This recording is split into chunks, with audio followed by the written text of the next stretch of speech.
កម្មភាពថ្ងៃចុងក្រោយជាមួយនឹងបងស្រីម៉ារីព្រលឹមឡើងពួកយើងក៏ងើបធម្មតាទៅហើយអត់មានទៅណាទេថ្ងៃនេះប៉ុន្តែពេលយប់ឡើងទៅញ៉ាំអាហារប៊ូហ្វេជុំគ្រួសារបងប្អូនកន្លែងប៊ូហ្វេនេះគឺបងស្រីចង់មកយូរវិញអញ្ចឹងក៏នាំមកយប់មិញនឹងចាក់គួរពេកបងប្អូនអើយស្អកទាំងបងទាំងប្អូននិយាយពីថាហត់ឈឺដៃឈឺជើងជាពិសេសគឺជាកេះនឹងហ្មងកលែងពេកអូយប់មិញដូចបងប្អូនបានឃើញអញ្ចឹងសបាយជ្រុលនេះមើលមុខម្នាក់នេះគេងស្រួលពេកងើបម្សាហើយគេងទៅវិញទៀតបងប្អូនឥឡូវនឹងខ្ញុំមកដាស់ហៅទៅញ៉ាំអីពេលព្រឹកអញ្ចឹងណាពេលព្រឹកនៅនេះឥឡូវថ្ងៃត្រង់ឥឡូវហើយបងប្អូនអើយដាស់នឹងអត់ចង់ក្រោកទេអញ្ចឹងឲ្យនៅពើតល្មូលលេងបន្តិចសិនទៅនៅលើពុកនឹងខ្ញុំថតទេសភាពបង្ហាញបងប្អូនបន្តិចរដូវស្លឹកឈើជ្រុះបងប្អូនអញ្ចឹងស្លឹកឈើនៅដើមឈើនៅក្រោយផ្ទះនឹងខ្ញុំនឹងក៏វាចាប់ដើមជ្រុះទៅហើយឃើញសត្វព្រាបនេះវាទុំអត់ព្រមទៅណាសោះក៏ថតបង្ហាញបងប្អូនបន្តិចទៅស្អាតនេះអាហារពេលព្រឹកមានតែប៉ុណ្្នឹងឯងបងអូនស្រីញ៉ាំអាយភឺគេខ្លាចឡើងសាច់មកប្រហែលថ្ងៃនឹងមួយថ្ងៃឡើង1គីឡូ Oh my god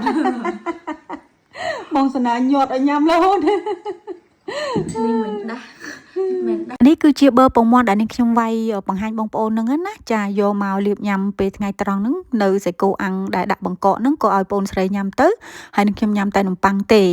ហើយបន្តមកទៀតគឺញ៉ាំជាមួយនឹងតែក្តៅជុំគ្នាដែរបងប្អូននិយាយទៅដូចបងប្អូនបានឃើញនឹងខ្ញុំចឹងឲ្យទៅពេលចូលដល់តិចនឹងខ្ញុំញ៉ាំតែក្តៅនឹងឯងបើខែក្តៅវិញអាហ្នឹងមិនញ៉ាំតែតកកញ៉ាំអីខ្លះចឹងណាឆ្ងាញ់ខ្លាំងណាបងប្អូនអើយបើពងមាន់ចាបៀកជាមួយនំប៉័ងយកទៅអាំងក្តៅស្រួយហ្នឹងគឺថាឆ្ងាញ់មែនតែនហើយញ៉ាំជាមួយនឹងសាច់គោអាំងចំនួនសាច់គោអាំងចកាយើងនឹងទៀតគឺថាកាន់តែត្រូវគ្នាជាតិណានៃបងប្អូនស្លាប់ទៅហ្មងរសជាតិឆ្ងាញ់ណាឆ្ងាញ់គេឆ្ងាញ់គីឡូក៏ឡើងគីឡូ fasting ក៏ fasting សង្ស័យតែអស់ហេ1គីឡូហ្នឹង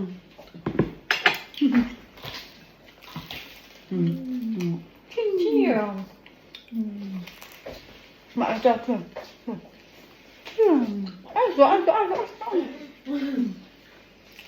ម្នាក់និយាយពីថាមាត់តាពីអូយរវល់ដូចគេរាំអញ្ចឹងទៅមក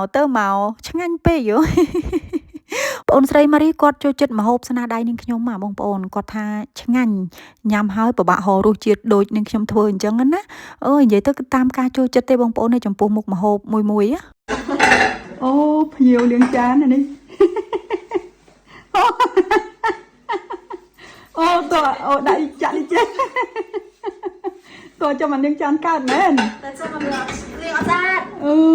លោកឯងក្បាលអបសុកហ៎ក្បាលអបសុកនេះប្រើភ្ញៀវលាងចានហ្នឹងនេះបន្ទាប់ពីញ៉ាំអាហារថ្ងៃត្រង់ហើយរីករាល់ហ្នឹងពួកយើងក៏នាំគ្នាសម្រាកនិយាយលេងពីនេះពីនោះអញ្ចឹងណាបងប្អូនពីបទពិសោធន៍ជីវិតរៀងខ្លួនអញ្ចឹងទៅម៉ារីគាត់ចែកបទពិសោធន៍មកនឹងខ្ញុំពីការងារធ្វើការរបស់គាត់អញ្ចឹងទៅនឹងខ្ញុំចែករំលែកពីចាជីវិតស្ត្រីមេផ្ទះជាម្ដាយគេជាប្រពន្ធគេទៅកាន់ប្អូនស្រីវិញអញ្ចឹងទៅពួកយើងតែងតែចែករំលែកបទពិសោធន៍ល្អរាល់ពេលដែលជួបគ្នាទៅកាន់គ្នាទៅវិញទៅមកបងប្អូនក៏ប៉ុន្តែបងប្អូនអើយម៉ារីគាត់ខ្លាចអាពស់នេះឲ្យតែសัตว์អីរបៀបកលេក្លាមិនថាត្រីមិនថាពស់មិនថាសัตว์អីន្ទង់អីទេឲ្យតែរបៀបកលេក្លាពស់គឺគាត់ខ្លាចខ្លាំងហើយកូនពៅនឹងខ្ញុំឲ្យស្វាមីនឹងខ្ញុំញោះយកទៅដាក់ហូមអាភូបងប្អូនស្រីឲ្យមើលមុខគេខ្លាចគេនៅកញ្ញោតឲ្យយកចេញសិនមិនយកភូបានអូយញោះគ្នាមើលមកកូនពៅនឹងខ្ញុំឥឡូវពាក់អាកញ្ចក់នេះយកទៅញោះបងម៉ារីទៀតហើយព្រោះដឹងថាបងម៉ារីនឹងបកែលេងជាមួយកាត់ចូលមកដល់ពេលយប់គឺនាងខ្ញុំមកដល់ហាងរេស្តូរ៉ង់ប៊ូហ្វេដែលធ្លាប់មកញ៉ាំរាល់ដងបង្ហាញបងប្អូនហ្នឹងហើយបងប្អូនអើយនិយាយពីថាបងស្រីម៉ារីគាត់គុំមកកន្លែងហ្នឹងច្រើនដងច្រើនលើកច្រើនសារហើយប៉ុន្តែនាងខ្ញុំអត់ដែលបាននាំមកដល់ពេលឲ្យឃើញនាងខ្ញុំថតទៅម៉ារីចង់មកញ៉ាំមែនតើព្រោះឃើញម្ហូបតំណងដោយសារថាខាងបងស្រីគឺអត់មានមុខម្ហូបដូចនៅប៉ារីទេបងប្អូននៅប៉ារីគឺសម្បូរបែបណាស់ប៊ូហ្វេអញ្ចឹងហើយបងប្អូនស្រីចង់មកតាមពិតចង់នាំទៅកន្លែងថ្មីឯងក៏ប៉ុន្តែនឹកឃើញថាអូយម្ហូបបែបជាងគ្នាទេធំតាហាងអញ្ចឹងណាអញ្ចឹងក៏នាំមកនេះទៅព្រោះធ្លាប់ញ៉ាំនេះហើយគឺចង់មកតែហ្នឹងញ៉ាំស៊ុបក្តៅមួយចានបងប្អូននៅកម្ដៅខ្លួនព្រោះស្មានណាយប់អញ្ចឹងទៅជាហើយនឹងខ្ញុំអត់បានថតអីច្រើនទេថតបង្ហាញបងប្អូនចាស់ទេព្រោះធ្លាប់ថតបង្ហាញច្រើនដងច្រើនលើកច្រើនសារហើយមកដល់តុវិញហ្នឹងអ្នករត់តុគាត់ស្គាល់និយាយពីរស់រាយបងប្អូននឹងខ្ញុំអាសាមកញឹកញាប់ដល់ពេលអញ្ចឹងអ្នករត់តុនឹងគេស្គាល់ទាំងអស់ទាំងម្ចាស់ហាងទាំងអីហ្នឹងអញ្ចឹងគេមកស្វាគមន៍អញ្ចឹងណាបើនិយាយពី buffet វិញគឺនឹងខ្ញុំធ្លាប់ដើរញ៉ាំច្រើនកន្លែងដែរនៅប្រទេសបារាំងនេះមិនថានៅខេត្តមិនថានៅក្រុងទេប៉ុន្តែអត់វាដាច់កន្លែងនេះទេបងប្អូនអើយអានេះតាមកន្លែងដែលនឹងខ្ញុំធ្លាប់ទៅកន្លែងដែលអត់ធ្លាប់ទៅអាហ្នឹងអត់ដឹងទេដឹងតែកន្លែងដែលធ្លាប់ទៅអញ្ចឹងហើយនឹងខ្ញុំជាប់ចិត្តនៅកន្លែងហ្នឹងឲ្យតែនឹក buffet គឺមកញ៉ាំហ្នឹងហើយ ដោយសារថាម្ហូបនៅហាងហ្នឹងគឺឆ្ងាញ់អត់សូវប្រៃហើយអនាម័យខ្ពស់ clean ហ្មងបងប្អូនហាងគេក៏ស្អាតទៀតក៏ក្រិចមិនទាន់គឺគេជូតសម្អាតរហូតនេះឥឡូវពីរនាក់បងប្អូនចាជុលគ្នាមួយចាបកាអំពងគ្នាអូយឆ្ងាញ់ខ្លាំងមែនទែនហ្មងបងប្អូនអើយជាតិដូចជាតិស្លាប់តើងបងស្រីម៉ារីគាត់បានមកញ៉ាំហ្នឹងគាត់ថាអូយឆ្ងាញ់ហ៎បងអើយម្ហូបគេមានច្រើនមុខនិយាយទៅគឺឆ្ងាញ់ជាងនៅខាងតំបន់គាត់ឆ្ងាយណាម្ហូបតែថ្មីរហូតគឺឆ្ងាញ់ហ៎បងប្អូនតែសល់គឺអត់ឆ្ងាញ់ទេ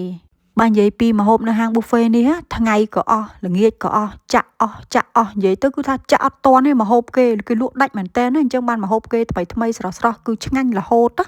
សំខាន់ម្ហូបតែសល់ញ៉ាំរឹងខ្សោះហើយឈឺពោះទៀតនាងខ្ញុំធ្លាប់ដើរញ៉ាំ buffet ទៅឈឺពោះរាកបងប្អូនអញ្ចឹងមកនាងខ្ញុំរៀងម្ល៉េះហើយគឺថាមិនងាយទៅកន្លែងណាផ្ដេសផ្ដាសទេរឿង buffet នេះឥឡូវនេះពីអ្នកបងស្រីមកចាប់គ្រឿងសមុទ្រម្នាក់មួយចានទៀតហើយបងប្អូនអើយពាក្យថា buffet យើងញ៉ាំមួយឆ្អែត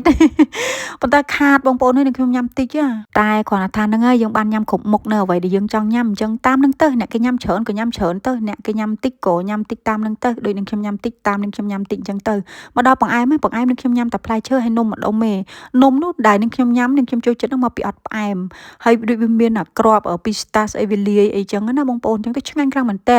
ហើយ passion នៅនេះថ្លៃបងប្អូនអញ្ចឹងទៅនាងខ្ញុំចូលចិត្តទៀតមកកន្លែងហ្នឹងគឺញ៉ាំច្រើនបន្ទាប់ពីញ៉ាំចង្អាបនិងញ៉ាំបង្អែមហើយរួចរាល់គឺត្រឡប់ទៅផ្ទះវិញសម្រាប់ហើយព្រោះស្អែកត្រូវជូនបងស្រីត្រឡប់ទៅផ្ទះវិញបងប្អូនតម្លាក់នៅហ្គាទេសភ្លើង